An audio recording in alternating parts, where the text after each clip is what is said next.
kurang beradab sehingga Nabi Musa alaihi salam, kata Nabi, fa'ataballahu alaihi walam yaruddal ilma ilallah. Lalu Allah azza wa jalla pun menegur Nabi Musa karena Nabi Musa tidak mengembalikan ilmunya kepada Allah. Harusnya Nabi Musa alaihi salam sebagai bentuk adabnya kepada Allah mengatakan apa? Allahu a'lam. Baik. Sehingga singkat cerita Allah Subhanahu wa taala pun memerintahkan Nabi Musa untuk mewahyukan kepada Nabi Musa bahwa di sana ada seorang hamba Allah yang lebih berilmu atau memiliki ilmu yang tidak dimiliki oleh Nabi Musa alaihi salam. Maka Nabi Musa yang memiliki jiwa kesemangatan untuk mendapatkan ilmu, maka beliau pun bertanya kepada Allah bagaimana cara beliau untuk bisa menjumpai Nabi Khadir. Padahal telah kita jelaskan ilmu yang akan didapatkan atau yang akan dituntut oleh Nabi Musa dari Nabi Khadir bukanlah ilmu yang inti. Ilmu inti artinya adalah ilmu yang berkenaan tentang iman beliau kepada Allah. Bukan pula ilmu yang berkenaan tentang pengaturan Bani Israel. Karena ilmu-ilmu tersebut telah dimiliki oleh Nabi Musa. Ya. Namun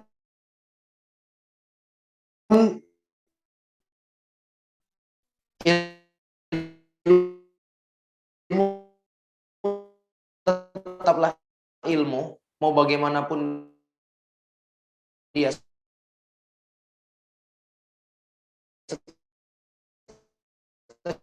kecil.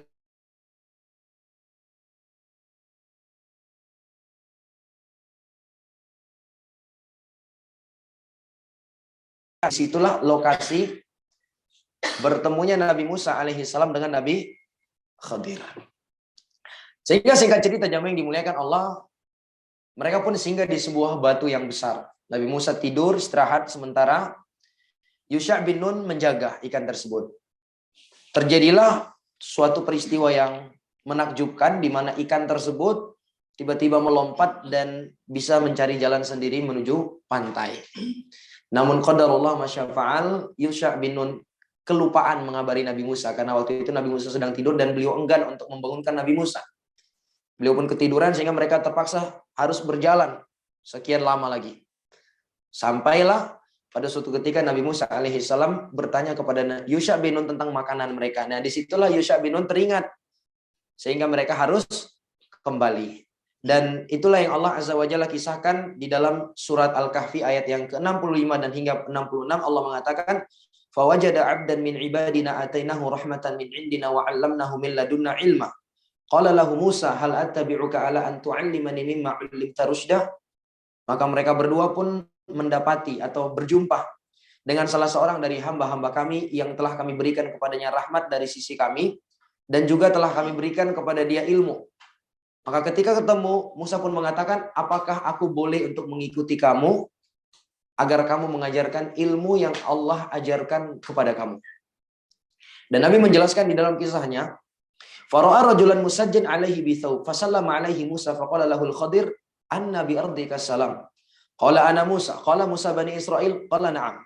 Qala innaka ala ilmin min ilmi Allahi 'allamakahu Allah la a'lamu wa ana ala ilmin min ilmi Allahi 'allamanihi la ta'lamu.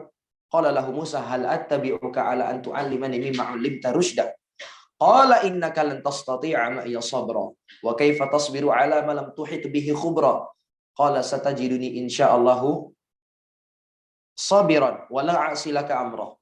Qala lahul Khadir fa in ittaba'tani fala tas'alni an syai'in hatta uhditsa laka minhu dzikra. Nabi SAW mengatakan bahwa maka mereka pun melihat ada seorang lelaki yang berselimut kain pada waktu itu. Lalu Nabi Musa pun menyadari bahwa inilah Khadir yang dimaksud. Maka Nabi Musa pun mendatanginya dan mengucapkan salam kepada orang tersebut. Lalu Khadir pun bertanya, "Anna bi ardika salam." Bagaimana di tempatmu ada ucapan yang semisal dengan ini, yaitu ngucapin salam? Ya. Maka Nabi Musa alaihissalam mengatakan, "Ana Musa." Saya adalah Musa. Nabi Khadir bertanya, "Musa Bani Israel?" Kamu Musanya Bani Israel? Karena bisa jadi menunjukkan Musa yang orang yang bernama Musa pada waktu itu bukan hanya satu orang. Kan demikian? Sehingga perlu dipertegas yang seperti ini. Musa Bani Israel. Dan ini juga dalil, poin penting yang harus kita ingat bahwa Nabi Khadir dan Nabi Musa itu tidak saling kenal. Ini juga nanti dijadikan para ulama dalil untuk membantah mereka-mereka yang menjadikan kisah ini sebagai dalil bolehnya seseorang itu keluar dari syariat Nabi Muhammad SAW. Mereka berdalilkan dengan apa? Kisah Khadir ini. Di mana Khadir tidak terikat dengan syariat Nabi Musa. Kenapa? Karena Khadir adalah seorang wali. Jadi kalau sudah wali, sudah sampai tingkatan hakikat, udah nggak perlu sholat lagi, nggak perlu puasa lagi, nggak perlu zakat lagi. Mereka bangun di atas dalil ini. Dan insya Allah nanti di akhir pembahasan akan kita jelaskan. Lalu, setelah mengetahui bahwa Musa yang ada di depannya adalah Musanya Bani Israel, dia mengatakan iya. Maka Nabi Khadir alaihi salam pun mengatakan, innaka ala ilmin min ilmillah, allamakahullah, la a'lamu. Wahai Musa, sesungguhnya engkau memiliki ilmu dari ilmu-ilmu yang Allah ajarkan kepada engkau dan aku tidak tahu. Diakui kelebihan Nabi Musa. Walaupun dia tahu Nabi Musa ini datang untuk apa? Belajar. Namun beliau tidak merendahkan Nabi Musa. Dan ini penting, ini jamaah yang dimuliakan Allah. Jangan mentang-mentang kita statusnya sebagai seorang pengajar, seorang ustadz, lantas kita merendahkan orang-orang yang di hadapan kita. Subhanallah. Bukankah ilmu itu menuntut kita dan membimbing kita untuk semakin tawadhu? Semakin seorang itu berilmu, harusnya dia semakin tawadhu. Sehingga ilmu yang dia miliki itu bukanlah jadikan senjata untuk merendahkan dan meremehkan orang lain. Ya. Sebagian orang kita melihat semakin berilmu, semakin lancang dan tidak beradab kepada orang lain. Semakin kurang sopan santunnya. Tadinya Masya Allah ketika dia baru-baru belajar, begitu ketemu sama orang tua, sopan bicara. Ketemu orang tuanya di rumah, sopan berbicara. Begitu sudah mengaji, sudah tahu sedikit-sedikit ini nggak boleh, itu nggak boleh. Pulang-pulang ke rumah orang tuanya, bapak ahlul bid'ah. Subhanallah. Ini dari mana ini jamaah yang dimuliakan Allah? Tidak boleh seperti itu. Ya. Nabi Musa, Nabi Khadir mengatakan, innaka ala ilmin min ilmillah, allamakahullah, la a'lamu. Engkau memiliki, sungguhnya engkau memiliki ilmu dari ilmu-ilmu Allah yang Allah ajarkan kepada engkau dan aku tidak mengetahui. Namun ingat juga bahwa wa ana ala ilmin min ilmillah, allamanihi la ta'lamu. Aku juga memiliki ilmu dari ilmu-ilmu yang Allah ajarkan yang kamu tidak tahu. Mendengar itu, Nabi Musa alaihi salam pun mengatakan, hal attabi'uka ala an tu'allimani mimma 'ullimta rusydah. Ini adab. Nabi Musa alaihi salam mengatakan, wahai Khadir, bolehkah aku mengikuti engkau? Bolehkah aku membersamai engkau? Agar engkau mengajarkan kepada aku ilmu yang Allah ajarkan kepada kamu. Tadi telah kita sebutkan, para ulama sepakat Nabi Musa itu jauh lebih mulia dan jauh lebih afdol dibandingkan Nabi Khadir alaihi salam. Namun lihat etikanya. Ketika kita statusnya sebagai orang yang ingin diajari, ada adab yang harus kita jaga, jemaah. Lihat bagaimana Nabi Musa itu tidak mengatakan, oh, kamu Khadir, antum tolong jelasinlah sama apa yang antum dapat itu, akhi. Nggak seperti itu, jemaah yang dimuliakan Allah. Walaupun mungkin dia teman kita, sejawat dengan kita, atau mungkin dia di bawah kita. Ketika kita ingin mengambil ilmu darinya, harus ada etika. Bukan karena dianya, bukan, tapi karena ilmu itu. Karena ilmu itu telah mengangkat derajat seseorang. Dan harus kita muliakan. Subhanallah. Perhatikan Nabi Musa ketika ingin minta, diajarkan oleh Nabi Khidir. Bahasa beliau itu sangat lembut. Subhanallah. Hal attabi'uka ala antum allimani mimma 'ullimta rusydah. Wahai Khidir, bolehkah saya mengikuti kamu? Bolehkah saya membersamai kamu? Bolehkah saya ikut pengajian kamu? Ibaratnya seperti itu. Agar kamu mengajarkan kepada saya ilmu yang telah diajarkan kepada engkau. Subhanallah. Menunjukkan rasa butuh. Itu diantara adab ilmu. Kita menampakkan rasa butuh kita kepada ilmu. Demikian seharusnya jamaah yang dimuliakan Allah. Ya. Makanya para ulama mengingatkan kepada kita, al-ilmu in azzamtahu azzama wa in ahantahu ahanak. Ilmu itu kalau kamu muliakan dia akan membuat kamu menjadi orang yang mulia. Tapi kalau kamu rendahkan, kamu akan direndahkan sama ilmu. Demikian. Perhatikan bagaimana adab yang luar biasa yang dimiliki oleh Nabi Musa alaihi salam. Bolehkah saya mengikuti kamu agar kamu mengajarkan kepada saya ilmu yang telah diajarkan kepada kamu? Beliau nggak bilang, woi Khadir, kamu ajari saya dulu nih. Saya jauh-jauh datang capek saya nyari kamu. Mana aja kamu? Enggak. Dengan bahasa yang santun. Dengan bahasa yang sopan. Padahal lebih utama tadi siapa? Musa alaihi salam. Subhanallah. Karena demikianlah etika jamaah yang dimuliakan Allah kepada orang-orang yang kita mengambil ilmu darinya. Ya. Sampai-sampai bagaimana para ulama kita itu memuliakan orang-orang yang kita ambil ilmu darinya. Al-Imam Syu'bah itu pernah mengatakan, man sami'tu minhul hadis fa ana abdullah. Siapa saja yang aku pernah mendengar hadis dari dia, aku ini bagaikan budak dia ini. Subhanallah. Sampai begitunya para ulama kita. Dan itulah rahasia keberkahan ilmu mereka. Itulah rahasia keberkahan ilmu mereka. Subhanallah. Berbeda dengan sebagian orang hari ini jemaah yang dimuliakan Allah, yang merasa dirinya lebih hebat, merasa dirinya lebih pinter. Subhanallah. Ya. Sehingga orang-orang yang tadinya dianggap sebagai guru, lalu dia rendahkan, dia hinakan. Subhanallah. Maka mendengar itu Nabi Khadir alaihi salam pun mengatakan, innaka lan tastati'a ma'iya sabra. Sepertinya engkau tidak sanggup bersabar menghadapi aku. Ini boleh seperti ini kata para ulama. Ketika ada orang yang mau belajar kepada kita, jangan ceritakan yang enak-enaknya aja. Ceritakan yang pahit-pahitnya. Belajar itu nggak enak, seperti ini, seperti ini. Supaya dia dari awal sudah membangun mentalnya. Jadi mental yang kuat. Iya nggak? Karena terkadang ada orang merasa kalau jadi belajar ini enaknya, Masya Allah, makannya enak, ini enak. Sebagaimana sebagian orang tua terkadang ketika mengasuh anaknya masuk pondok apa? Diceritakan sama anak yang enak-enak aja, Masya Allah. Jadi anaknya terbayang ini kalau di pondok pesantren ini kayak di surga kita. Begitu sudah masuk pondok pesantren, kenyataannya berbeda. Makanannya tidak seenak di rumah, tidur tidak senyenyak di rumah, tidak sebebas di rumah. Akhirnya apa? Blunder jadinya anaknya. Jadi kalau memang kita menghasung, jangan seperti itu jamaah yang dimuliakan Allah. Beri hasungan yang lain. Jangan kita ceritakan yang enak-enaknya saja. Lalu Nabi Musa alaihi salam pun mencoba untuk meyakinkan. Lalu Nabi Khadir mengatakan, wa kaifa tasbiru ala ma lam tuhit bihi khubra. Karena bagaimana mungkin kamu akan mampu bersabar terhadap sesuatu yang kamu tidak memahami secara keseluruhan perkaranya. Ya, karena nanti perkara-perkara yang ditampakkan oleh Nabi Khadir, ini perkara-perkara yang di luar nalar. Yang secara zahirnya itu diingkari oleh Nabi Musa. Maka Nabi Musa mencoba untuk meyakinkan. Beliau mengatakan, satajiduni insyaallahu sabiran wala a'silaka amra. Insya Allah engkau akan mendapati aku termasuk orang yang sabar. Insya Allah, ingat beliau tidak lupa mengucapkan apa? Insya Allah. Ini penting. Beliau tidak terlalu pede dengan iman yang beliau miliki. Insya Allah saya akan bersabar.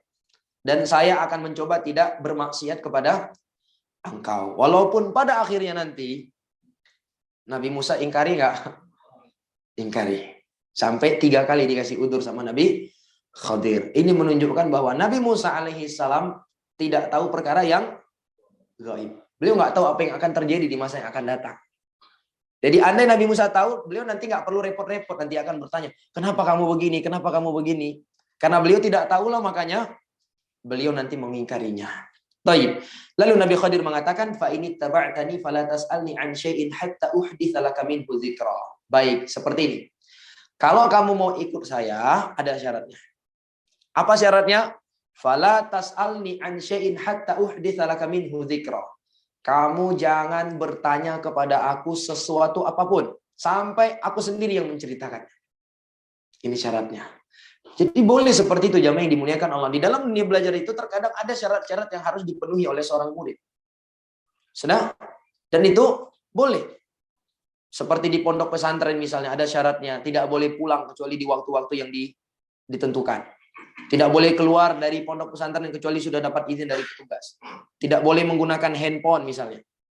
Ada syarat-syaratnya. Ya, dan itu syarat-syarat tersebut harus dipenuhi. Jangan sampai ada yang bilang, loh Ustaz, mana ayat dan hadis yang menyatakan kita nggak boleh pulang ke rumah kecuali di hari yang telah ditentukan. Mana ayatnya habis Pak? Hadisnya Rasul Shallallahu Alaihi Wasallam telah mengatakan al-mu'minuna ala syurutihim. Mukmin itu diikat dengan syarat-syarat yang disepakati oleh mereka. Sebelum masuk sudah sepakat. Ada persyaratan-persyaratan yang harus diapakan? Dijaga. Demikian jamaah yang dimuliakan Allah. Baik. Kemudian disebutkan berjalanlah mereka berdua. Sesampainya mereka, Allah mengatakan di dalam ayat berikutnya, surat ayat ke-71, "Fantalaqa hatta idza raqiba fis safinati kharaqaha. Qala akharaqtaha litughriqa ahlaha laqad ji'ta syai'an imra." Allah mengatakan, maka mereka berdua pun berjalan. Hingga tatkala mereka berdua itu sampai di tepi pantai, raqiba fis safinah. Mereka berdua naik ke atas perahu. Kharaqaha. Nabi Khadir tiba-tiba melubangi perahu tersebut sehingga nggak jadi berlayar, ya. Maka Nabi Musa yang melihat itu, beliau mengatakan, qala akharaqtaha litughriqa ahlaha laqad ji'ta syai'an imra. Apakah engkau menenggelamkan perahu tersebut? Litughriqa ahlaha. Apakah engkau melubanginya untuk menenggelamkan penumpangnya? Sungguh engkau telah berbuat sebuah kesalahan yang besar. Subhanallah. Nah, sebelum kita menjelaskan tentang ayat ini, di ayat ini Allah hanya menitik beratkan kepada mereka berdua, Nabi Musa dengan Khadir. Fantolaqa, dengan bentuk tasniyah. Mereka hanya berdua, bukan fantolaku, tapi fantolaqa, yaitu Nabi Musa dan Nabi Khadir. Adapun Yusha bin Nun itu tidak disinggung lagi di dalam ayat ini. Sebagian para ulama mengatakan kenapa? Karena ada yang mengatakan Yusha bin Nun karena sudah bertemu dengan Nabi Khadir, Yusha bin Nun itu disuruh pulang untuk kembali ke Bani Israel karena tugasnya menemani gurunya sudah selesai. Ada pula yang mengatakan mereka Yusha bin Nun itu disuruh untuk menunggu di tempat pertemuan mereka. Ya. Ada yang mengatakan beliau tetap ikut bersama mereka, namun Allah Subhanahu wa taala ingin menitik beratkan pembahasannya itu fokus kepada mereka berdua. Dan Nabi alaihi salatu wasallam menyebutkan fantalaqal Khadir wa Musa yamshiyani 'ala sahilil bahar famarat bihima safina fakallamahum an yahmiluhuma fa'araful Khadir fahamaluhuma bighairi naulin fa'amada al-Khadir ila lawhin min alwahi safina fanaza'a faqala lahu Musa qaumun hamaluna bighairi naul amatta ila safinatihim fakharaqtaha litughriqa ahlaha laqad jita syai'an imra qala alam aqul innaka lan tastati'a ma'iya sabra qala la tu'akhidni bima nasitu wa la turhiqni min amri usra. Nabi menceritakan bahwa kemudian Musa dan Khadir pun berjalan menyusuri pantai. Tidak lama kemudian ada sebuah perahu yang lewat, lalu keduanya pun meminta tumpangan. Ya, dalam hadis ini disebutkan mereka meminta tumpangan. Ternyata orang yang pemilik perahu tersebut mengenali Khadir. Sehingga dia pun membawa Khadir dengan Nabi Musa tanpa diminta bayaran sedikit pun. Bighairi naul. Tanpa ada upah sedikit pun yang dibayar sama mereka. Kenapa? Karena pemilik perahu ini kenal dengan Nabi Khadir. Kawan ini. Ya. Baik.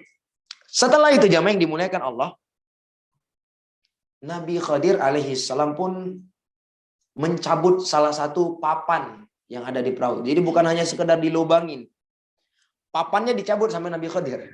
Berarti lebih besar itu lubangnya, lebih cepat tenggelamnya ini. Maka melihat itu pun Nabi Musa pun menegur dan marah kepada Nabi Khadir. Iya. Dia mengatakan ini orang ini telah berbuat baik kepada kita. Mau memberikan tumpangan kepada kita tanpa bayar. Lalu kamu menenggelamkan perahunya. Kamu bocori perahunya untuk menenggelamkan dia. Maka ini teranggap sebagai bentuk protesnya Nabi Musa kepada Nabi Khadir. Padahal tadi syaratnya apa? Jangan tanya-tanya. Apapun yang terjadi jangan tanya. Namun Nabi Musa ya seorang manusia. Beliau kata para ulama ini karena ghirah, ingin menegakkan kebenaran yang kuat di dalam hati beliau, makanya beliau melakukan hal tersebut. Ya.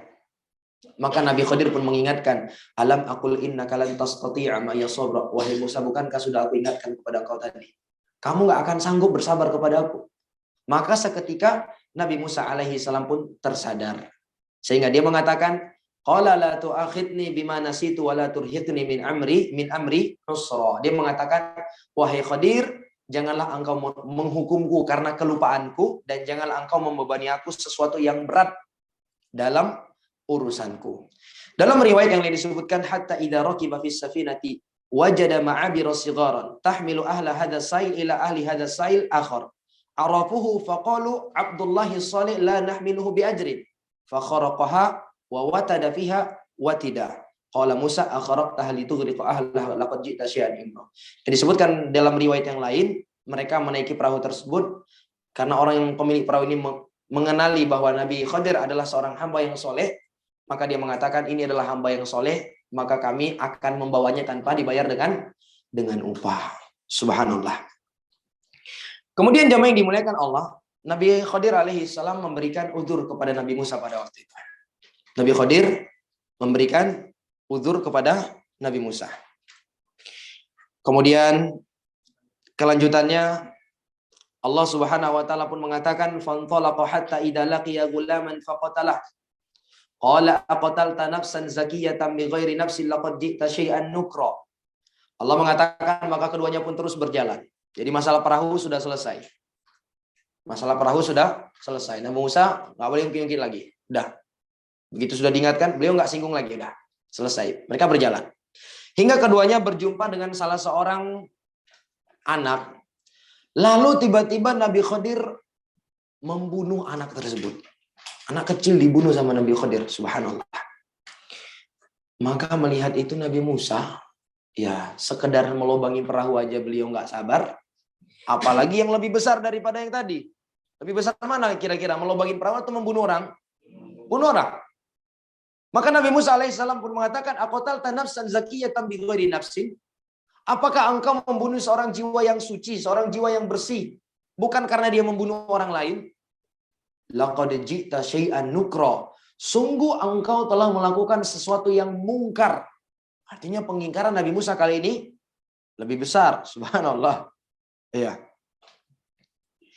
Dalam riwayat yang lain disebutkan, falamma kharaja minal bahri marru bi ghulamin yal'abu ma'as-sibyan. Ketika mereka keluar dari laut, selesai dari kapal tadi, mereka pun melewati seorang anak kecil yang sedang main-main dengan teman-temannya. Fa akhadal Khadiru bi ra'sihi fa qala'ahu bi yadihi hakada. Fa qala la Musa aqtalta nafsan zakiyatan bi ghairi nafsin laqad ji'ta syai'an nukra. Lalu Nabi Khadir alaihi salam pun memegang kepala anak tersebut, dipatahkan. Jangan dipraktekkan ya. Di muka Nabi Khadir kita nih. Subhanallah. Jangan nanti sepotong-sepotong dengar ceramahnya. Masya Allah, itu perbuatan Nabi itu. Sudah diambil, dipatahkan lehernya. Subhanallah. Taib. Dan disebutkan dalam riwayat yang lain juga, wa wajada ghilmanan yal'abuna fa akhadha ghulaman kafiran dharifan. Disebutkan bahwa anak kecil yang diambil oleh Nabi Khadir ini adalah seorang anak kecil yang kafir dharifan, lalu tampan lagi. Tampan. Inilah nanti salah satu sebab alasan kenapa Nabi Khadir membunuh anak tersebut. Taib. Lalu jamaah yang dimuliakan Allah, Nabi Musa alaihi salam tentu mengingkarinya. Mendengar itu Nabi Khadir alaihi salam pun mengatakan, qala alam aqul laka innaka lan tastati'a ma'i sabra. Bukankah sudah aku bilang, kamu enggak akan sanggup lagi nih. Nabi Musa alaihi salam mencoba minta uzur. Beliau mengatakan, qala in sa'altuka an syai'in ba'daha fala tusahibni qad balagta min ladunni 'udhra. Nabi Musa mengatakan, ya kalau bahasa kita afwan, maaf kalau saya bertanya lagi kepada engkau sesudah ini, maka jangan perbolehkan lagi aku untuk mengikuti kamu. Sesungguhnya udzur yang kamu berikan kepada aku sudah cukup. Artinya Nabi Musa mencoba untuk minta apa? Kesempatan terakhir. Ya, maaf ini anggaplah ini kesempatan terakhir, afwan gitu. Baik. Oke, Nabi Khadir alaihi salam memaafkan. Akhirnya Allah katakan fantalaqa hatta idza ataya ahla qaryatin istat'ama ahlaha fa abau ay yudayyifuhuma fawajada fiha jidaran yuridu ay yanqadha fa aqama. Qala law syi'ta lattakhadta 'alaihi ajra. Qala hadha firaqu baini wa bainik. Sa'unabbi'uka bi ta'wili ma lam tastati' 'alaihi sabra. Allah katakan, maka mereka berjalan. Berarti masalah anak kecil itu selesai? Selesai. Nabi Musa minta maaf, kasih kesempatan terakhir. Walaupun di dalam hati Nabi Musa tentunya menyimpan sejuta pertanyaan. Apa rahasia di balik ini? Kan begitu. Baik. Namun ya karena itu sudah syarat, daripada mau nggak mau nanti diusir dari majelis sama Nabi Khadir. Subhanallah. Ya udah mau nggak mau, ya diam, jangan dibahas lagi. Allah sebutkan mereka pun berjalan. Sampailah mereka berada di sebuah kampung. Mereka disebutkan meminta jamuan kepada penduduk kampung tersebut. Tetapi penduduk kampung tersebut tidak mau menjamu mereka. Menunjukkan orang tersebut tidak menunaikan hak-hak sebagai tamu ya. Padahal Nabi alaihi salatu wasallam mengatakan, "Man kana yu'minu billahi wal yawmil akhir falyukrim dhaifah." Siapa saja yang beriman kepada Allah dan kepada hari akhir, hendaklah dia memuliakan tamunya. Orang ini enggan. Sehingga kecewalah mereka berdua di situ. Namun Nabi Khadir dan Nabi Musa melihat ada sebuah dinding rumah yang ada di kampung tersebut hampir roboh. Yuridu ayang qadha. Hampir roboh. Lalu Nabi Khadir alaihissalam dengan inisiatif sendiri memperbaiki dinding rumah tersebut. Fa'aqomah. Beliau kembali menegakkannya. Dibetulin rumah tersebut. Tanpa meminta upah. Aneh nggak ini? Aneh lah kalau dilihat dari dua kejadian sebelumnya. Kejadian sebelumnya, orang yang membawa mereka di atas perahu tanpa bayaran berbuat baik malah dibalas dengan berbuat buruk, dibocorin perahunya. Sementara ini penduduk kampung tersebut berbuat buruk kepada mereka malah dibalas dengan berbuat baik. Kan aneh. Sehingga Nabi Musa alaihissalam mengatakan, "Qala law syi'ta lattakhadta alaihi ajra." Kalau kamu mau, kamu bisa minta upah dari orang ini. Ya. Maka Nabi Khadir alaihissalam yang habis kesabarannya pun mengatakan, "Hadza firaqu baini wa bainik." Ya. Inilah waktunya aku dan kamu berpisah. Sudah habis udurmu. Baik, sudah habis udurmu. Dan sa'unabbi'uka bita'wili ma lam tastati' alaihi sabra. Dan di sini saya akan mengungkap kepada engkau rahasia perkara-perkara yang kamu tadinya tidak mampu bersabar atasnya. Baik. Nah, dari sini juga jamaah yang dimuliakan Allah, sebelum kita lanjut membahas apa sih rahasianya, kita bisa ambil pelajaran bahwa Nabi Khadir dan Nabi Musa alaihissalam, dua orang yang sangat mulia pada waktu itu. Namun begitulah terkadang, tidak semua orang yang mulia itu selalu dihormati. Iya enggak? Tidak semua orang mulia itu harus dihormati. Ada kalanya mereka diuji oleh Allah Subhanahu wa taala dengan dihadirkan orang-orang yang tidak memuliakan mereka. Maka di sini kita dituntut untuk banyak-banyak bersabar ya. Banyak-banyak apa? Bersabar. Terkadang demikian jamaah yang dimuliakan Allah. Dan jangan merasa, aduh, putus asa. Tidak. Nabi Musa demikian. Mereka adalah nabi nih. Masuk ke kampung nggak dikasih makan. Subhanallah. Udah minta lagi. Fastat'ama. Istat'ami itu artinya minta makan. Nggak mau mereka memberikan kepada Nabi Musa. Ini kan kurang ajar nih. Nabi datang nggak dikasih makan. Subhanallah. Taib. Itu faidahnya. Nah, kemudian Nabi Khadir alaihi salam pun menceritakan. Kata beliau, "Amma safinatu fakanat limasakina ya'maluna fil bahri. Fa aradtu an a'ibaha wa kana wara'ahum malikun ya'khudhu kulla safinatin ghasba." Adapun masalah perahu. Jadi berapa kasus di sini tadi? 3 kasus. Adapun kasus perahu, yang kasus perahu itu tahu kamu, itu milik orang-orang miskin. Artinya memilikinya orang miskin. Nabi Khadir kenal. Yang punyanya itu orang miskin. Dan dia bisa bekerja di laut. Dan aku merusakkan perahunya karena di tengah lautan itu ada seorang raja yang akan merampas secara paksa tiap perahu yang bagus. Jadi inilah sebab pertama yang dijelaskan oleh Nabi Khadir alaihi salam dari kasus pengerusakan perahu yang membuat akhirnya Nabi Musa alaihi salam faham. Karena kalau seandainya perahu tersebut tidak dirusak, artinya perahu tersebut dalam keadaan utuh, sempurna, bagus, maka dipastikan perahunya akan diambil oleh sang raja, akan dirampas oleh sang raja. Karena raja ini adalah raja yang zalim, suka melakukan perampasan. Ya, bajak laut lah kalau bahasa kitanya. Beda halnya kalau perahunya sudah rusak, sudah bocor. Orang pun nggak mau ngambilnya. Dan tentu dia juga tidak bisa berlayar. Subhanallah. Nah dari sini kita bisa paham. Nabi Khadir alaihi salam bukan tidak membalas kebaikan dengan kebaikan. Justru beliau membalas kebaikan dengan kebaikan yang lebih besar kalau kita memahami hakikatnya. Subhanallah. Kalau kita memahami hakikatnya. Demikian jamaah yang dimuliakan Allah. Bisa dipahami ya? Dan ayat ini juga dijadikan para ulama dalil beda antara orang miskin dengan orang fakir.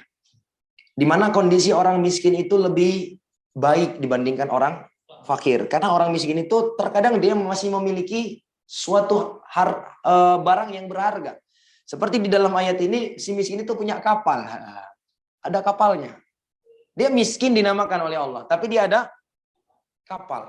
Jadi tidak selamanya orang miskin itu dikatakan orang yang minta-minta. Belum tentu. Bisa jadi orang yang punya motor dikategorikan miskin. Nah, dari sinilah para ulama mencoba untuk mendefinisikan kapan seseorang itu dikatakan miskin. Ada yang tahu? Baik, miskin dengan kafir itu beda. Kalau miskin adalah orang yang penghasilannya tidak mencukupi kebutuhannya, tetapi melebihi setengah dari kebutuhannya. Contoh nih, kebutuhan pokoknya selama sebulan itu 5 juta. Berapa juta? 5 juta. Sementara penghasilannya cuma 3 juta. Ini namanya apa? Miskin ini. Penghasilan 3 juta sebulan masih miskin? Bisa jadi. Tergantung kebutuhannya. Ya nggak? Bisa jadi dia punya 3 istri misalnya. Gajinya 10 juta, punya 3 istri, anak 15, masing-masing dari istri punya 5 anak. Ya nggak? Berarti kan kebutuhan pokoknya banyak itu. Banyak nggak Jamaah? Banyak. Gajinya 10 juta, dikategorikan miskin nggak? Miskin. Berhak dapat zakat nggak? Berhak dapat zakat, jamaah yang dimuliakan Allah. Ya. Jangan sampai dia bilang, kok bisa dikasih zakat, dia itu istrinya aja 3. Kita yang ngasih zakatnya nggak ada istri gitu. Harus pembahasan ilmiah tentunya, jangan mengedepankan perasaan. Taib. Adapun fakir, dia sama-sama di mana pemasukannya, pendapatannya tidak memenuhi kebutuhannya, tetapi lebih parah lagi, tidak sampai setengah. Itu tadi kebutuhannya 5 juta, pendapatannya hanya sekitar 2 juta. 2 juta, itu dinamakan apa? Fakir. Itu perbedaan orang yang miskin dengan fakir. Bisa dipahami ya? Taib. Dan ini juga kata para ulama, dalil bolehnya kita mengelola harta orang lain meskipun tanpa izin dari si pemilik harta demi kemaslahatan harta orang tersebut. Di sini Nabi Khidir sudah mendapat izin nggak untuk merusak perahu orang tersebut? Tidak mendapatkan izin. Namun beliau melakukan itu karena demi maslahat menjaga selamatnya perahu orang tersebut. Ya, sama seperti kita ini misalnya. Ada orang parkir motor di suatu tempat misalnya. Kita tahu itu kalau dibiarin di situ, itu di atas itu ada pohon kelapa. Dan pohonnya, buahnya sudah tua. Rawan jatuh. Kalau jatuh bisa pecah motornya. Lalu kita pindahkan. Walaupun dia nggak izin. Boleh apa tidak? Boleh. Ya. Atau misalnya dia parkir di depan rumah kita. Kita tahu ini daerah rawan maling nih, pencuri ini. Kiri kanan tetangga, depan belakang, maling motor semua ini. Sudah, dia tinggalin di situ, dia nggak tahu. Lalu kita masukkan motornya ke dalam rumah kita. Walaupun dia nggak izin. Boleh nggak Jamaah? Boleh. Dalilnya mana? Kisah Nabi Khidir. Tentunya maslahat yang pasti ya. Jangan sampai nanti para maling-maling motor itu dijadikan ini sebagai alasan. Pura-pura dorong motor orang, begitu ketahuan cuma mau geser aja Pak. Padahal nggak ada masalah. Karena pernah saya lihat potongan sebuah video maling motor, dia sudah dorong nih motor orang. Begitu ketahuan dia bilang apa? Cuma geser aja. Apa masalahnya? Kalau nggak ada masalah kita nggak boleh ganggu harta orang lain.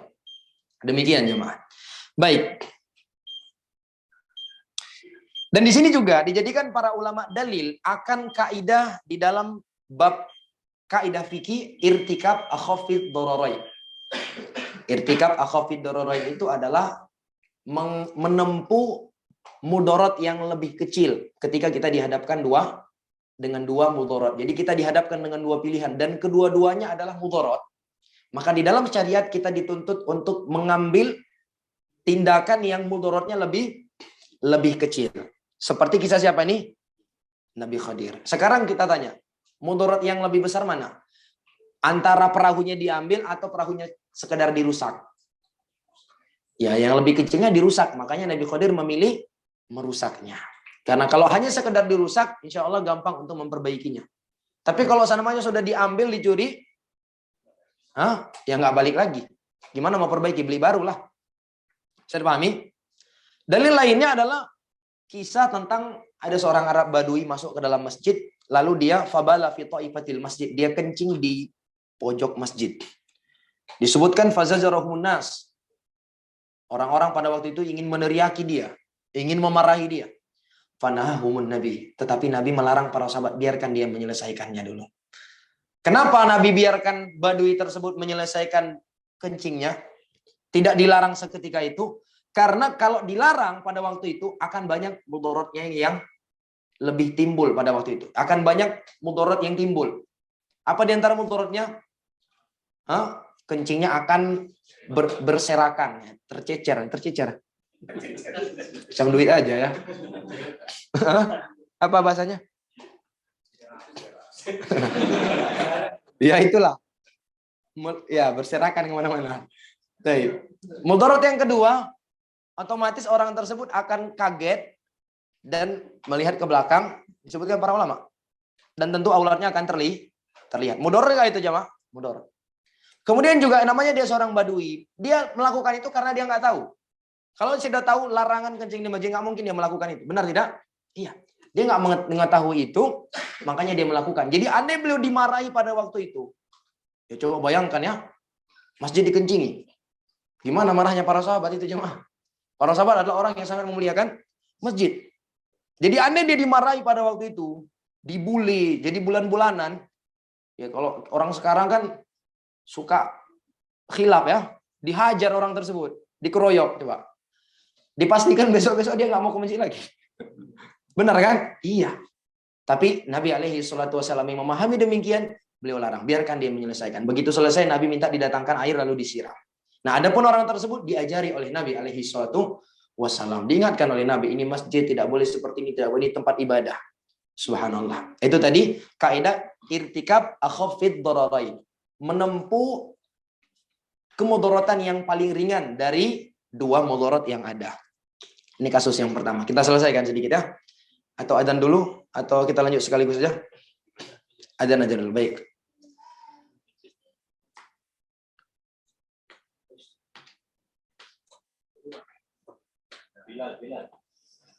Besar keutamaan adzan.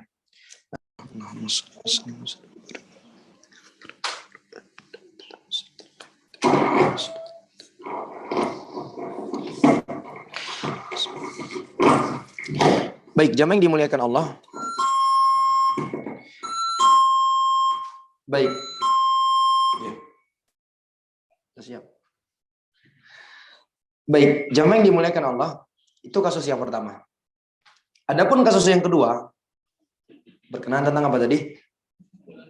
Anak kecil yang dibunuh oleh Nabi Khidir.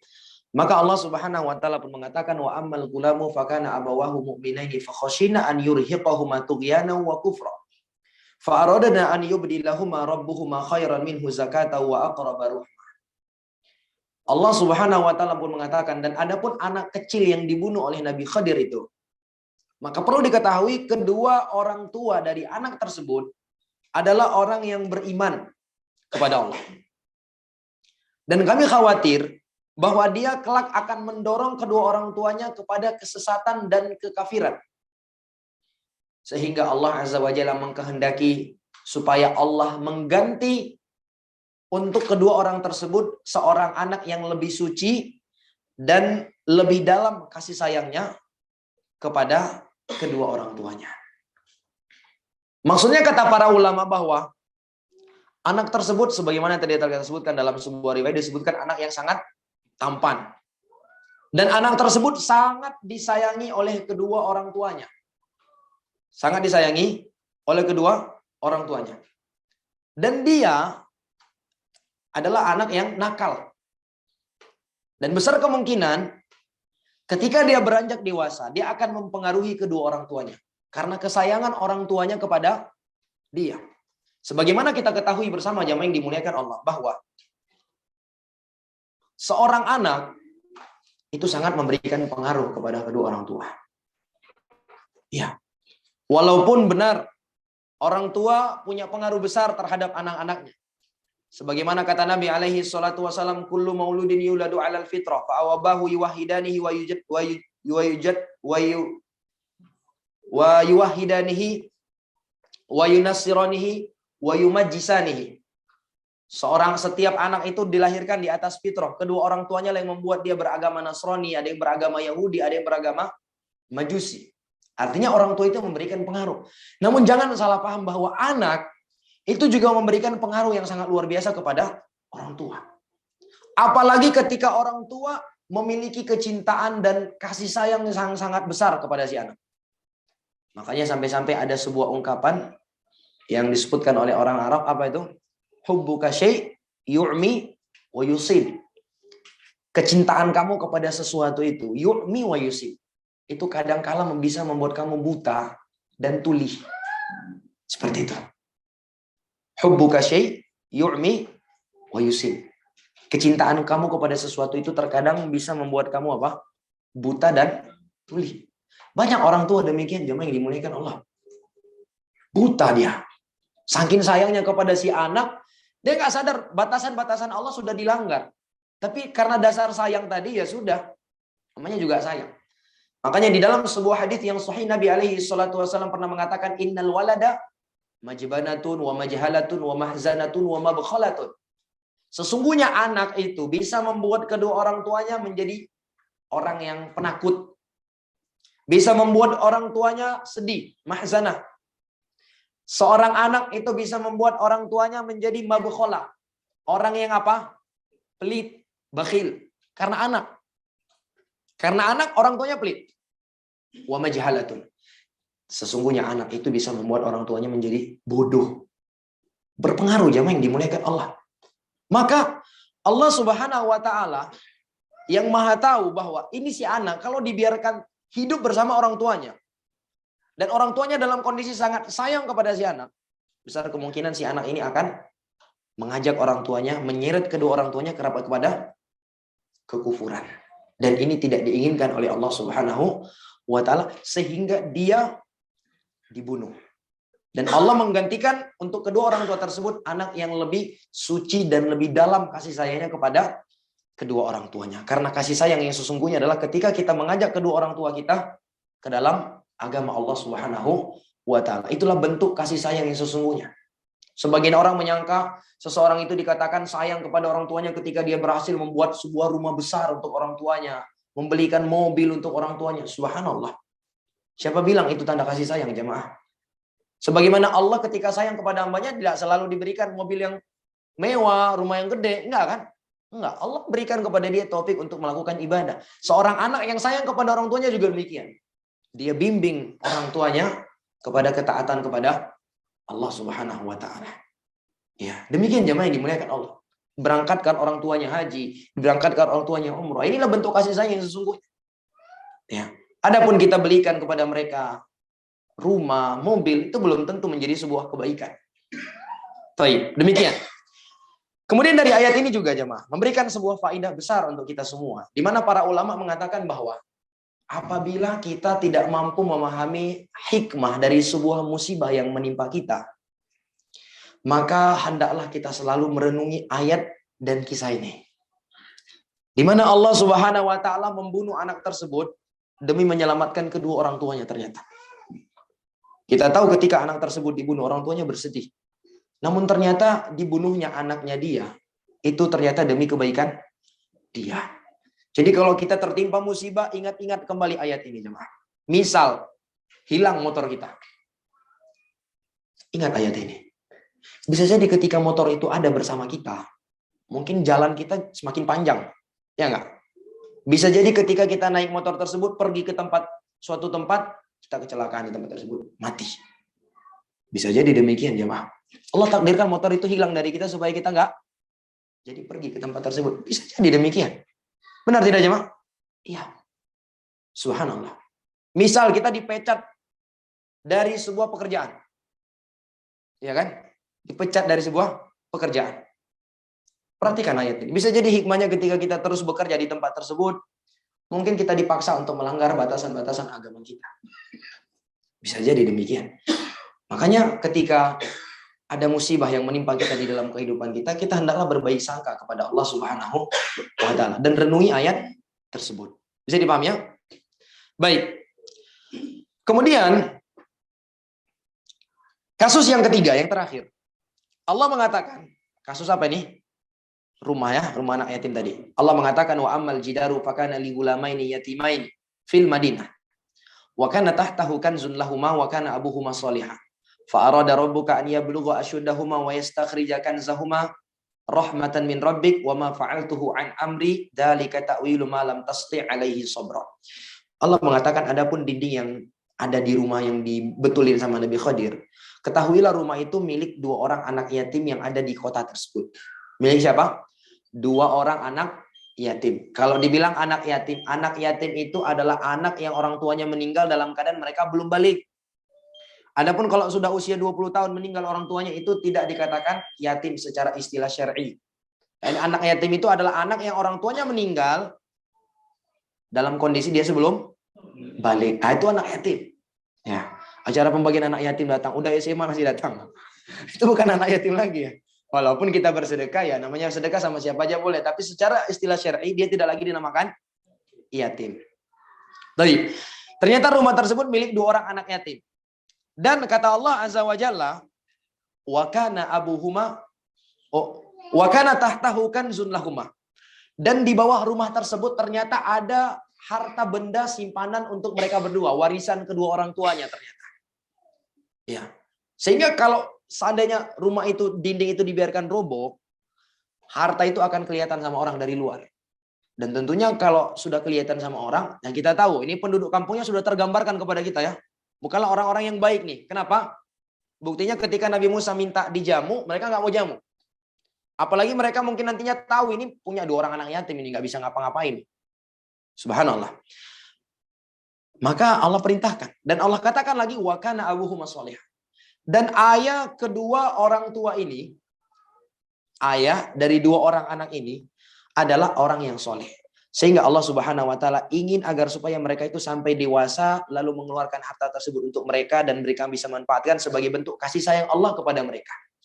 Lalu setelah itu Nabi Khadir pun mengatakan wa ma fa'altuhu an amri. Tidaklah aku melakukan itu karena kemauanku tersendiri, karena kemauanku sendiri. Dzalika ta'wilu ma lam tasti' alaihi sabra. Inilah dia rahasia dari perkara-perkara yang kamu tidak sabar atasnya. Baik. Di ayat ini jamaah yang dimuliakan Allah, Allah menyebutkan sebuah faedah yang sangat luar biasa untuk kita semua. Apa itu? Allah menyebutkan satu-satunya alasan yang membuat Nabi Khadir diperintah untuk memperbaiki rumah kedua orang anak yatim tersebut. Apa jemaah alasannya? Makana abuhuma shalihan. Dan kedua orang tua dari anak tersebut adalah orang yang soleh. Ayah dari 2 orang anak tersebut adalah anak yang soleh. Bahkan para ulama tafsir mengatakan bahwa yang dimaksud dengan abu di sini adalah kakek ke-7. Sebagaimana dijelaskan oleh Al-Imam Al-Qurtubi. Kakek ke berapa? Ke-7. Berarti kalau kakek ke-7, ini turunan ke berapa nih? Ya. Ke-8. Subhanallah. Turunan ke-8. 7 turunan dijaga sama Allah Subhanahu wa taala. Subhanallah. Karena apa itu? Kesolehan. Makanya jamaah yang dimuliakan Allah, di antara sebab terbesar anak-anak kita itu dijaga sama Allah. Dijadikan oleh Allah menjadi anak-anak yang taat kepada Allah. Apa sebabnya? Ketika kita menjaga diri kita di atas kesolehan. Oleh karena itu ketika Nabi alaihi salatu wasallam pernah bersabda kepada Abdullah bin Abbas, ihfadillah yahfadka ihfadillah tajidhu tujak wa idza sa'alta fas'alillah wa idza ista'anta fasta'in billah wa'lam anna al-ummata law ijtama'at ala yanfa'uka bi syai'in lam yanfa'uka illa bi syai'in qad kataballahu lak wa in ijtama'u ala an yadurruka bi syai'in lam yadurruka illa bi syai'in qad kataballahu alaik rufi'atil aqlam wa jaffatis suhub. Nabi mengatakan kepada Abdullah bin Abbas, wahai Abdullah bin Abbas, jagalah batasan-batasan Allah, Allah akan menjaga engkau. Jagalah batasan-batasan Allah, niscaya engkau akan mendapati Allah di hadapan. Kalau kamu mau minta sama Allah. Kalau kamu minta pertolongan langsung sama Allah. Ketahuilah, Anda seluruh manusia bersatu padu ingin memberikan kebaikan kepada engkau. Mereka nggak akan mampu kecuali sebatas kebaikan yang Allah telah tetapkan untukmu. Dan sebaliknya, mereka semua bersatu padu ingin memberikan keburukan kepada engkau. Mereka tidak akan mampu untuk memberikan keburukan tersebut kecuali sebatas keburukan yang Allah Azza wa Jalla telah takdirkan untuk engkau. Pena telah diangkat, catatan telah mengering. Di sini Nabi mengatakan, jagalah Allah, Allah akan menjaga engkau. Kata para ulama, maksud penjagaan Allah Azza wa Jalla kepada seorang hamba adalah Allah menjaga dirinya, Allah menjaga keluarganya. Bahkan Allah menjaga agamanya. Demikian jemaah yang dimuliakan Allah. Jadi kesolehan orang tua itu berdampak kepada kesolehan si anak. Oleh karena itu, seorang ulama tabi'in yang bernama Sa'id ibn al-Musayyib. Sa'id bin Musayyib ini siapanya Abu Hurairah? Menantunya Abu Hurairah. Iya. Disebutkan afqahu tabi'in. Tabi'in yang paling faqih. Sa'id ibnul Musayyib. Beliau pernah mengatakan kepada anaknya, la azidanna fi sholati min ajrik roja'a an uhfadha fik. Sungguh aku akan benar-benar menambah banyaknya sholatku. Berharap dengan sholatku itu Allah akan menjaga engkau, wahai anakku. Beliau faham. Dengan sholat yang beliau lakukan, bisa jadi itu sebab Allah Azza wa Jalla akan menjaga anak keturunannya. Subhanallah. Jadi kalau kita mau anak keturunan kita dijaga oleh Allah, di antara sebab utamanya adalah jaga diri kita di atas ketaatan kepada Allah Subhanahu wa ta'ala. Kemudian Nabi Khidir mengatakan, wa ma fa'altuhu an amri dzalika ta'wilu ma lam tasti' alaihi sabra. Itu adalah rahasia atas perkara-perkara yang kamu tidak mampu bersabar di atasnya. Baik, dengan itu selesailah kisah Nabi Khidir alaihi salam. Dan Nabi alaihi salatu wasallam mengatakan, yarhamullahu Musa lawaditu annahu kana sabar hatta yuqassa alaina min akhbarihima. Nabi alaihi salatu wasallam pernah mengatakan, semoga Allah merahmati dan memberikan karunia kepada Nabi Musa. Sebenarnya aku berharap Nabi Musa itu sabar. Karena andai kata Nabi Musa sabar, tentu lebih banyak kisah yang dikisahkan dari kita. Jadi ternyata 3 kisah ini, subhanallah, banyak sekali pelajaran ya, bisa kita ambil. Banyak pelajaran, nanti insya Allah akan kita sebutkan beberapa di antaranya. Jadi kata Nabi, saya berharap Musa itu lebih sabar. Karena kalau seandainya Musa sabar, mungkin kasusnya bukan hanya 3 yang didapatkan. Apa itu? Bisa lebih dari itu. Tapi karena nggak sabarnya Nabi Musa, sehingga apa? Sehingga apa jemaah? Cuma 3 yang didapatkan kasusnya. Subhanallah. Ini menunjukkan kepada kita dalam belajar itu butuh apa? Sabar. Semakin kita sabar, insya Allah ilmu yang kita dapatkan semakin banyak. Mungkin kita ada yang sudah pengen pulang misalnya. Ya kalau pulang nggak sabar ya nggak dapat ilmu. Karena ada yang akan kita sebutkan nanti. Tapi kalau sabar, insya Allah ilmunya akan lebih banyak. Subhanallah. Baik. Di sini jamaah yang dimuliakan Allah, sebelum saya menyebutkan beberapa faidah secara global, karena memang para ulama kita memberikan perhatian, sampai ada para ulama kita yang membuat buku, menyimpulkan faidah-faidah dari pertemuan Nabi Musa dengan Nabi Khidir. Di antaranya Syekh Abdul Razak itu memiliki tulisan Fawaid Mustanbata min Qissati Khidir ma'a Musa. Faidah-faidah yang diambil, disarikan dari pertemuan Nabi Musa dengan Nabi Khidir. Banyak faidah yang disebutkan. Namun sebelum itu, ada beberapa permasalahan penting yang tadi pagi kita isyaratkan mengenai permasalahan Nabi Musa alaihi salam dengan Nabi Khidir ini. Yang pertama adalah sebab penamaan Nabi Khidir. Kenapa Nabi Khidir itu dinamakan dengan Khidir? Al-Imam Al-Hafidz Ibnu Hajar menyebutkan bahwa sebab penamaan Nabi Musa dengan Khidir, ya Khidir itu secara arti apa? Secara bahasa artinya hijau. Jadi disebutkan pernah Nabi Khidir ini duduk di sebuah tempat yang tandus ya. Kemudian tumbuh tumbuhan yang berwarna hijau. Sebagaimana Nabi SAW sabdakan dalam hadis yang diriwayatkan oleh dari Abu Hurairah, diriwayatkan oleh Imam Tirmidzi, Nabi mengatakan annahu jalasa ala farwatin bayda fa idza hiya tahtazzu tahtahu khudra. Disebutkan oleh Nabi, Khidir ini pernah duduk di padang yang sangat tandus, maka tiba-tiba bergetar tanah tersebut dan muncul tumbuhan yang hijau di bawahnya. Makanya beliau dinamakan Khidir, yang artinya hijau, menisbatkan kepada kejadian tersebut. Wallahu a'lam bisawab. Demikian. Karena memang banyak orang-orang Arab itu memberikan lakop atau penamaan itu berdasarkan kejadian-kejadian yang terjadi. Ya kan? Ada para ulama kita yang diberikan nama Masruq. Apa arti Masruq? Ya, yang pernah dicuri. Jadi waktu kecil dia pernah dicuri. Jadi dia diberi nama Masruq. Ya, ada yang diberikan nama lakop As-Sukari, yang artinya gula. Karena orang itu pandai sekali manis kalau bicara. Seperti apa? Gula. Ada yang diberikan judul Gundar, lakop Gundar. Iya, diberikan lakop apa? Gundar. Kenapa? Karena orang tersebut cerewet sekali. Ada yang dilakopi dengan Al-Makbari. Ulama kita yang diberikan nisbah di belakangnya Al-Makbari karena ternyata rumah beliau bersebelahan dengan kuburan. Ya, demikian. Baik, yang kedua, ini yang pentingnya. Karena inilah inti bantahan dari semua syubhat-syubhat mereka itu. Pertanyaannya, apakah Khadir itu seorang nabi atau hanya sekedar wali? Di dalam hal ini terdapat 3 pendapat. Pendapat yang pertama mengatakan bahwa Khadir itu adalah nabi. Dan ini pendapat jumhur, mayoritas ulama. Pendapat yang kedua mengatakan bahwa Khadir itu seorang wali. Iya.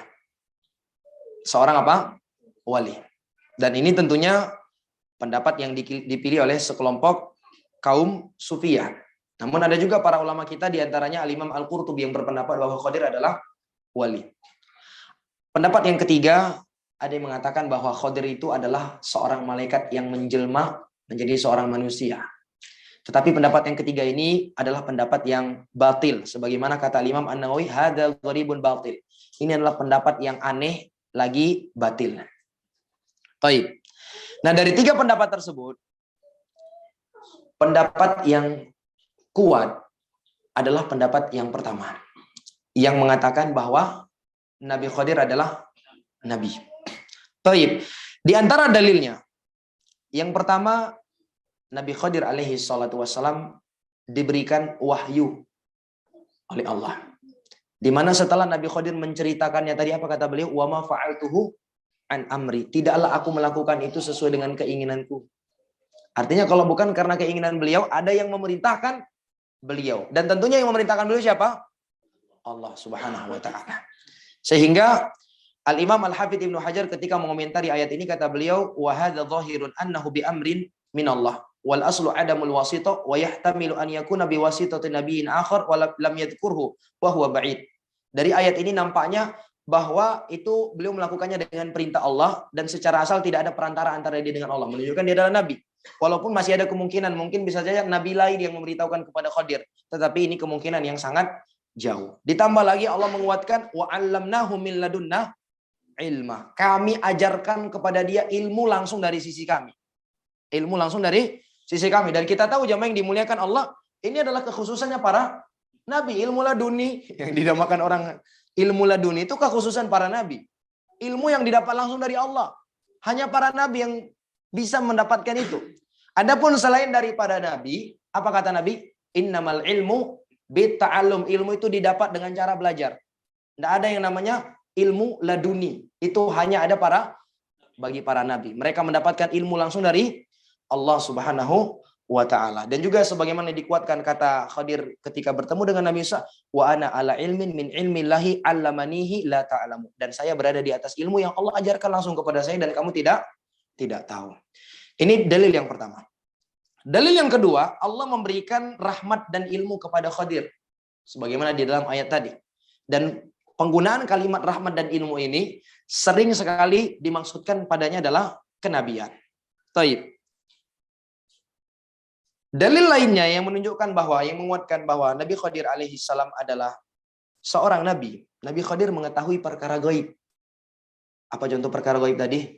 Di tengah kapal, di tengah laut ada raja yang akan merampas kapal ini. Anak itu kalau besar nanti akan memaksa orang tuanya untuk apa?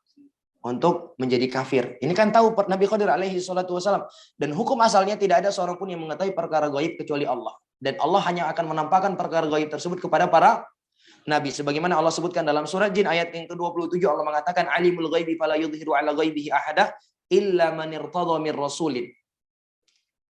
Allah lah yang mengetahui perkara gaib dan Allah tidak menampakkan perkara yang gaib itu kepada siapapun. Illa man irtada mir rasulin, kecuali orang-orang yang Allah ridhoi dari kalangan para rasul. Demikian jamaah. Ini dia beberapa dalil yang menjelaskan bahwa Nabi Khadir alaihi salam adalah seorang nabi. Taib. Walaupun di sana ada para ulama kita seperti Al-Imam Al-Qurtubi yang berpendapat bahwa beliau wali, jangan dipahami Al-Imam Al-Qurtubi dalam hal ini berkeyakinan seperti yang diyakini oleh orang-orang sufi. Jadi walaupun Nabi Khadir berpendapat Nabi Khadir itu sebagai seorang wali, beliau tidak memiliki keyakinan yang aneh-aneh tentang Nabi Khadir. Tidak seperti keyakinan orang-orang sufi yang mereka mengatakan maqamun nubuwah fi barzakhin fuwaiqar rusul dunal wali. kedudukan para nabi itu di tengah-tengah, sedikit di atas rasul dan di bawah wali. Jadi urutannya kata mereka wali dulu, baru nabi, baru rasul paling bawah. Jadi paling tingginya wali kata mereka. Maka ini adalah penyimpangan-penyimpangan yang dilakukan oleh orang-orang sufi ya. Sampai-sampai mereka mengatakan khudnal bahra wa wafaqal anbiya'u wal mursaluna ala sahili. Kami ini para wali sudah menyelami lautan katanya. Kami para wali sudah menyelami lautan. Sementara para nabi dan para rasul itu masih berada di pinggiran pantainya, baru nyicip-nyicip. Nah, ibaratnya baru basah-basah kakinya aja kami sudah nyelam katanya. Banyak nyelam dimakan hiu. Subhanallah. Baik. Kemudian jamaah yang dimuliakan Allah, poin berikutnya adalah kelirunya pernyataan yang mengatakan bahwa seorang wali itu tatkala dia mencapai tingkatan hakikat maka dia boleh keluar dari syariat. Maka ini boleh kita bantah dengan beberapa bantahan. Karena ini mereka jadikan dalil nih. Adanya tingkatan syariat dan hakikat. Maka kita bantah dengan beberapa bantahan. Yang pertama, tadi telah kita jelaskan dari 3 pendapat yang ada. Pendapat yang paling kuat apa? Beliau adalah seorang nabi, bukan seorang wali. Ya, bukan hanya seorang wali. Taib. Bantahan yang kedua, Nabi Khadir alaihi salam itu bukanlah umat Nabi Musa. Nabi Khadir bukan umat Nabi Musa. Sehingga memang secara asal Nabi Khadir itu tidak terikat dengan syariat yang dibawa oleh Nabi Musa. Dari mana kita tahu? Dari awal pertemuan mereka, di mana mereka tidak saling kenal. Dan perlu dipahami bahwa perbedaan syariat Nabi kita Muhammad SAW dengan seluruh nabi-nabi sebelumnya, Nabi sudah menyebutkan u'titu khamsan lam yu'tahunna ahadun minal anbiya'i qabli. Aku diberikan oleh Allah Azza wa Jalla 5 keutamaan yang 5 keutamaan ini tidak diberikan kepada nabi-nabi sebelumku, kata Nabi. Artinya ini kekhususan hanya dimiliki oleh Nabi. Apa itu? Wa kana an-nabiyyu yub'atsu 'ala qaumihi khassa wa bu'itsu ila nasi 'ammah.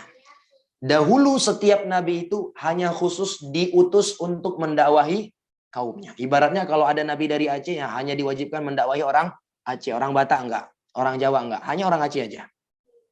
Kalau ada nabi diutus dari Jawa misalnya, maka kewajiban dia mendakwahi orang Jawa saja. Kalau ada nabi diutus dari orang Batak misalnya, maka dia kewajibannya mendakwahi orang Batak saja.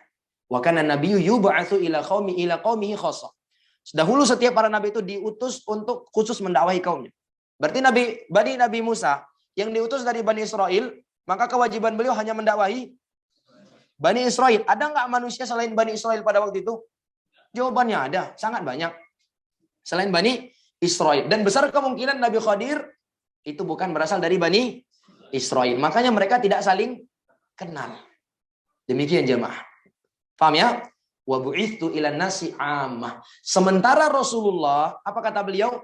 Dan aku diutus untuk seluruh manusia. Mau dia itu bangsa Arab kah itu, bangsa Aceh kah itu, bangsa Jawa kah itu, harus ikut syariat Nabi. Dan tidak boleh disama-samakan dengan syariat Nabi Musa. Karena perbedaan tadi, perbedaannya dari 2 sisi. Sisi cakupan syariat yang dibawa oleh kedua nabi ini berbeda. Kalau Nabi Musa khusus kaumnya, adapun nabi kita ke seluruh manusia yang hidup di atas muka bumi. Perbedaan lainnya bahwa Nabi Khadir secara asal memang bukan bagian dari syariat dari syariat, sehingga secara asal beliau memang tidak terikat syariat Nabi Musa. Berbeda dengan kita. Ya, kita diwajibkan untuk ikut syariat Nabi Muhammad SAW. Yang ketiga dan ini yang terakhir, sabar masih Pak kan? Kalau nggak sabar, baik. Baik. Yang terakhir, pertanyaannya apakah Nabi Khadir alaihi salam masih hidup? Karena sebagian orang-orang hari ini ada yang aneh-aneh ya. Ngaku ketemu dengan Nabi Khadir katanya, subhanallah. Hebat kali di Abu Bakar selama hidup nggak pernah dijumpai Nabi Khadir. Nabi kita 63 tahun hidup di dunia ini nggak pernah dijumpai Nabi Khadir. Datang-datang dia entah siapa, jumpa dengan Nabi Khadir. Subhanallah, nggak tahu Khadir yang mana dia maksud di sini. Subhanallah. Baik. Memang benar ada sebagian para ulama kita tidak pungkiri yang berpendapat Nabi Khidir alaihi salam masih hidup. Namun mereka pun yang berpendapat Nabi Khidir hidup sampai saat ini, mereka mengatakan dia tetap tidak merubah syariat Nabi Muhammad Shallallahu Alaihi Wasallam. Namun pendapat yang kuat adalah pendapat yang mengatakan bahwa Nabi Khidir alaihi salam itu sudah meninggal. Kata Imam Ibnu Jauzi, sebagaimana dinukilkan oleh Imam Ibnu Qayyim, kata Imam Ibnu Jauzi, "Wad-dalilu ala anna al-Khidir laysa bibaqin fid dunya arba'atu asya', al-Qur'anu was sunnah wa ijma'ul muhaqqiqin minal ulama'i wal ma'qul." Kata Imam Ibnu Jauzi, sebagaimana dinukilkan oleh Imam Ibnu Qayyim, kata beliau, dalil yang menunjukkan bahwa Nabi Khidir itu telah wafat, tidak lagi hidup di atas muka bumi ini, ada 4. Dalil dari Al-Quran, dalil dari hadis, dalil dari ijma' para ulama ahli tahqiq, dan akal sehat. Dari Al-Quran, yang pertama dalam surat Al-Anbiya, ayat yang ke-34, Allah mengatakan, وَمَا جَعَلْنَا لِبَشَرٍ مِنْ قَبْلِكَ الْخُلْدِ أَفَإِنْ مِتَّ فَهُمُ الْخَالِدُونَ. Allah Azza wa Jalla mengatakan, kami tidak menjadikan hidup abadi bagi seorang pun sebelum engkau, wahai Nabi Muhammad. Tidak ada seorang manusia sebelum Nabi itu hidup abadi. Apakah ketika kamu mati lantas mereka akan hidup kekal? Tidak ada. Ini yang pertama dari Al-Quran. Jelas ya? Dalil pertama dari Al-Quran. Yang kedua dalil yang lain. Allah Azza wa Jalla mengatakan tentang Nabi Nuh alaihi salam. Di mana Nabi Nuh alaihi salam itu diceritakan oleh Allah usia beliau yang panjang. Secara spesifik beliau habiskan untuk berapa tahun? 950 tahun. Allah mengatakan falabitha fihim alfasanatin illa khamsina ama. Beliau tinggal di tengah kaumnya selama 1000 tahun kurang 50. Berarti 950 tahun. Jadi andai Nabi Khidir hidup, kata para ulama, sudah berapa ribu tahun usia beliau sejak masa Nabi Musa hingga Nabi kita Muhammad. Sekarang saja dari masa kenabian Nabi kita sudah berapa tahun? 1400 tahun. Berarti kalau hitung sebelum itu sudah puluhan ribu tahun usia Nabi Khidir alaihi salam. Mungkinkah? Jawabannya sangat tidak mungkin. Karena andai Nabi Khidir memiliki usia yang lebih panjang dari itu, tentu akan disebut oleh Allah di dalam Al-Quran. Itu yang pertama. Dalil dari As-Sunnah adalah sebagaimana yang dinukilkan oleh Al-Imam Al-Bukhari. Al-Imam Al-Bukhari, beliau pernah ditanya tentang apakah Nabi Khidir itu masih hidup. Maka beliau mengatakan, wa kaifa yakunu dzalik? Bagaimana mungkin dia masih hidup? Wa qad qala an-nabiy sallallahu alaihi wasallam ara'aitakum lailatakum hadhihi fa inna ra'sa mi'ati sanatin minha la yabqa mimman huwa 'ala dhahril ardi ahadun. Kata Imam Bukhari ketika ditanya apakah Nabi Khidir itu masih hidup, kata beliau, wa kaifa yakunu dzalik? Bagaimana mungkin dia masih hidup? Sementara Nabi sallallahu alaihi wasallam sudah bersabda, bagaimana menurut kalian malam ini, kata Nabi. Nabi pernah mengatakan di hadapan para sahabat, bagaimana kalian malam ini? Sesungguhnya setelah 100 tahun malam ini, mulai malam ini 100 tahun ke depan, tidak ada seorang pun di atas muka bumi ini yang akan hidup. Apa maksudnya? Jadi terhitung mulai malam ini, 100 ke depan, orang-orang yang hidup hari ini pasti sudah meninggal, kata Nabi. Jadi 100 tahun penduduk bumi itu berganti. Penduduk bumi setiap 100 tahun berganti, wafat, ya main. Termasuk kita. Kita nggak lama lagi jatah kita hidup di dunia ini. Maka perbanyak amalan, ya mah. Ya. Paling lamanya 100 tahun. Andai kita hidup 100 tahun yang akan datang, udah paling lama 100 tahun. Itu kata Nabi alaihi salatu wassalam. Jadi setiap 100 tahun orang-orang sudah meninggal. Sementara dari zaman Nabi saja ke zaman sekarang sudah berapa tahun? 1400 tahun. Tapi memang ya ahlul batil itu memang suka ngeyel ya. Ada aja jawaban mereka. Apa jawaban mereka? Loh, kan ini kan Nabi mengatakan la yabqa mimman huwa 'ala dhahril ard, yang di atas bumi. Sementara Nabi Khidir itu di langit, kata mereka. Di laut, bukan di bumi. Subhanallah. Di langit, kata mereka. Maka bantahannya adalah di dalam hadis yang lain Nabi menyebutkan dengan lafaz ma min nafsin manfusatin yauma ta'ti 'alaiha mi'atu sana wa hiya hayyatun yauma idin. Tidak ada satu jiwa pun yang hidup saat ini kemudian datang 100 tahun lagi dalam keadaan dia tetap masih hidup. Disebutkan dengan konteks yang umum. Baik. Kemudian dari akal, jamaah yang dimuliakan Allah, menunjukkan bahwa Nabi Khidir alaihi salam itu sudah meninggal. Di antaranya adalah Nabi alaihi salatu wasallam memberikan perumpamaan. Di mana Nabi mengatakan laukana Musa hayyan mawasi'alahu illa ittiba'i. Andai Musa hari ini hidup, dia nggak punya pilihan kecuali ikut syariatku. Ya. Artinya andai Nabi Musa hidup, Musa Bani Israel hidup di masa Nabi, dia wajib datang menyatakan keimanan kepada Rasulullah Shallallahu Alaihi Wasallam. Karena syariat yang dibawa oleh Nabi itu bersifat sentral, mencakup seluruh manusia yang hidup di atas muka bumi, termasuk Nabi Khadir. Jadi andai Nabi Khadir itu hidup, dia wajib datang menjumpai Rasul mengatakan keimanannya. Masuk logika nggak jemaah? Nabi Khadir hidup sementara Nabi melalui beberapa peperangan-peperangan yang sengit. Di perang Badar. Di perang Badar 300 lawan 1000. Kemana Nabi Khadir nggak mau bantu Rasulullah SAW? Nggak mau datang jumpai Nabi, bantu Nabi. Bantu Abu Bakar ikut berjihad. Sementara kamu entah siapa-siapa kamu didatangi sama Nabi Khadir. Subhanallah, begitu mulianya kamu dibandingkan Nabi. Belum lagi ketika di perang Badar, apa kata Nabi alaihi salatu wasallam? Allahumma in tuhlik hadhihi al-isabah la tu'badu fil ardi ba'da al-yawm. Ya Allah, kalau seandainya kami ini meninggal, kelompok ini meninggal, engkau binasakan hari ini ketika perang Badar, jumlah mereka cuma 300-an. Nabi paham bahwa tidak ada lagi orang yang beriman. Kalau kelompok ini yang sedikit ini engkau binasakan ya Allah, engkau tidak akan disembah lagi di atas muka bumi ini. Jadi andai kata Nabi Khadir itu ada, maka lafaz doa Nabi nggak seperti ini. Andai kelompok ini habis ya Allah, maka harapan satu-satunya Nabi Khadir. Pasti bunyi hadisnya seperti itu. Tapi karena Nabi faham, yang beriman adalah beliau dan para sahabat yang hadir pada waktu itu, tentu ketika mereka binasa, mereka tidak akan, Allah tidak akan disembah lain. Demikian jemaah. Baik, ini dia beberapa hal yang bisa kita sampaikan. Dan yang terakhir, sabar kan? Terakhir, beberapa faidah saya sebutkan secara ringkas saja yang disebutkan oleh para ulama. Dari kisah ini memberikan pelajaran kepada kita pentingnya ilmu. Tahu dari segi mana tadi pentingnya ilmu tadi? Seorang Nabi Khadir rela menempuh perjalanan berpuluh-puluh tahun untuk berjumpa dengan Nabi Khadir.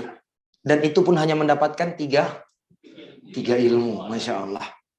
3 ilmu. Kita duduk di majelis ilmu, terkadang hadis yang kita sampaikan itu lebih dari 3. Subhanallah. Tapi bersamaan dengan itu kita masih aja malas. Yang kedua, keutamaan safar di dalam menuntut ilmu. Sebagaimana hadis yang ma'ruf, Nabi mengatakan, man salaka tariqan yaltamisu fihi ilman sahalallahu lahu bihi tariqan ilal jannah. Allah mudahkan jalan bagi dia menuju surga. Keutamaan lainnya, bolehnya seseorang itu mengambil pembantu. Ya, mempekerjakan seorang pembantu. Nabi memiliki sahabat-sahabat yang setia membantu beliau. Nabi Musa juga demikian. Maka bukanlah sebuah aib dan bukan suatu hal yang bisa dikategorikan sombong atau semisalnya ketika seseorang itu punya kelebihan untuk mempekerjakan orang lain, demi bisa jadi niatnya juga membuka lapangan pekerjaan untuk orang lain, lalu dipekerjakan orang sebagai apa? Asistennya misalnya. Ya, asisten lah bahasa yang halusnya kan. Tidak masalah jemaah yang dimuliakan Allah. Dan itu bukanlah suatu hal yang hina bagi orang yang dipekerjakan. Baik. Keutamaan lainnya, seorang itu dianjurkan untuk mengambil ilmu dari siapapun itu. Termasuk dari orang yang di bawahnya. Seperti Nabi Khadir, Nabi Musa mengambil ilmu dari Nabi Khadir. Makanya para ulama mengatakan innal mar'a la yambulu hatta ya'khudha an mithlihi wa dunihi wa fawqihi. Seseorang itu tidak dikatakan cemerlang, sempurna sampai dia mampu mengambil ilmu dari orang yang di bawahnya, yang sejawat dengannya, ataukah orang yang berada di atasnya. Baik. Keutamaan lainnya, hendaklah seseorang itu bersabar di dalam belajar. Bersabar. Karena semakin besar kesabaran kita di dalam belajar, maka insya Allah ilmu yang kita dapatkan juga semakin besar. Taib. Saya cukup sampai di sini. Nggak sanggup lagi sampai ya. Saya sendiri nggak sabar. Taib. Wallahu ta'ala alam bisawab. Subhanakallahumma rabbana wa bihamdik asyhadu an la ilaha illa anta astaghfiruka wa atubu ilaik. Saya akhiri dengan doa kafaratul majelis. Subhanakallahumma rabbana wa bihamdika asyhadu an la ilaha illa anta astaghfiruka wa atubu ilaik. Assalamualaikum warahmatullahi wabarakatuh.